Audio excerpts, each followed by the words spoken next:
find your writing or reading spot.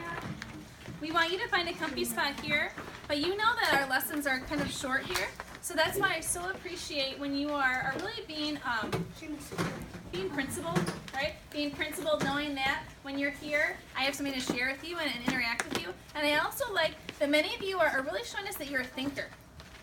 When you're here in our gathering spot, I love that you're showing me how you're a thinker when you show me your switchboards, and also when you interact in a way that shows me you're really thinking about what we're doing. So here's my challenge for you, because I know we love the switchboards, and I know you like to really think about what's on them. So you need to be on the side that has the emoticons and your IB learner profile traits.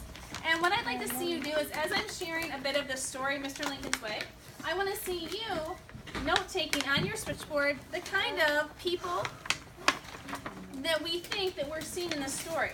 So if you had to think about the central message, or if you had to think about what kind of traits you're seeing from the who, right, the who of the story, I want to see you document that. But until then, we should see your markers close. So check your elbow partner, make sure they're ready. If they forgot their switchboard, they're going to be sharing with you.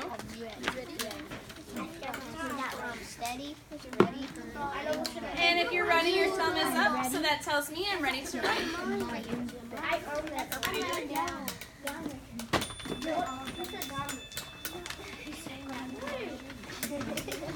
So I so appreciate our folks who are in the front row and they turn towards us, because that tells me, just like when you're watching a movie, right, you face the movie. Thank you for showing me. Mr. Lincoln's Way.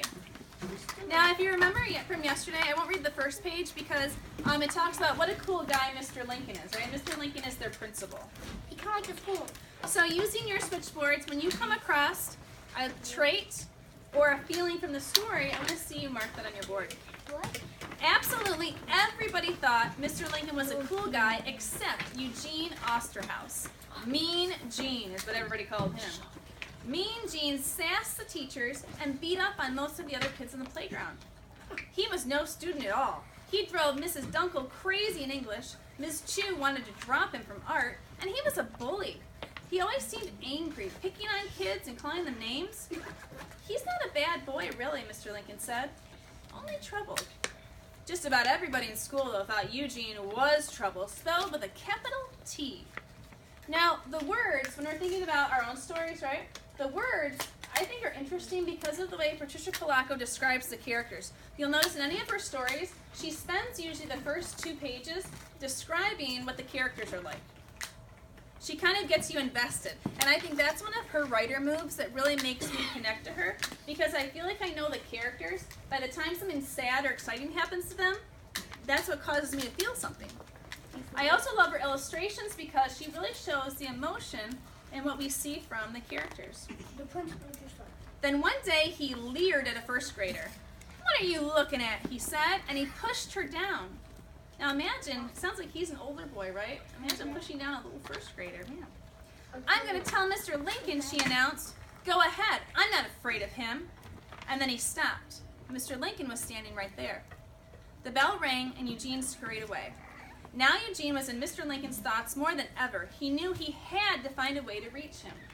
Now I like that move right there, because instead of what we might have seen from other stories, the principal being upset, right, and wanting to, go find Eugene and get him in trouble, instead his words said he wanted to find a way to help him. So he's kind? Ah, I would agree. Would you agree? No. Yes. I didn't see the picture. And I think, yeah. Why he outlined. Oh, I'm glad you noticed that. One of your classmates noticed the detail. Patricia Polacco is good in her illustrations because she'll show the feeling in the central part, but then she'll also show the reactions around. I really like how she uses all of her space. Then one day, Mr. Lincoln was helping the 5th grade plant a tree in the atrium, and he noticed Eugene was looking up at the branches. There sat a bright red cardinal. 2 other days, Mr. Lincoln had seen Eugene standing at the atrium window watching the birds on the tree. Mr. Lincoln wondered, was it possible that... So notice an atrium is like a glassed-in space, usually on the outside, where you can look in on nature, so whether you're looking at birds or plants. So what would you say about Eugene? Well, let's think about this. Eugene at first, what would you say with your emoticons? What was he like? Which one did you circle? Just call it out. What was he? Angry, sad. Okay. Now we're seeing a different kind of Eugene. Would you call him something different and we're just seeing him here? Mean. Here though, looking at the atrium? Kind, friendly. Well, look at your emoticons. Look at your switch Like words. yourself. In a way, he's kinder. Would you?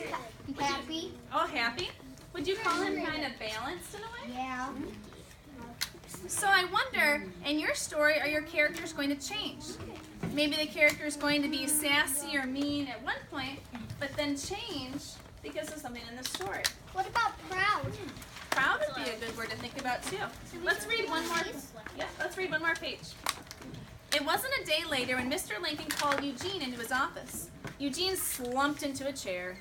Now, did you like those words? To me, those are some interesting words. Slumped. Instead of saying Eugene sat in the chair, what did he do? Slumped. Right? He slumped. Show me if you're slumping. If you're in a chair, show me. Slump in your chair, everybody. That's another form of sucking back. Yeah, it's kind of just flap your body down, right? You're slumping. If I can spell dump, I can spell slump. So he slumped in a chair. Mr. Lincoln took a beautiful book out of his desk drawer, a book in blazing color.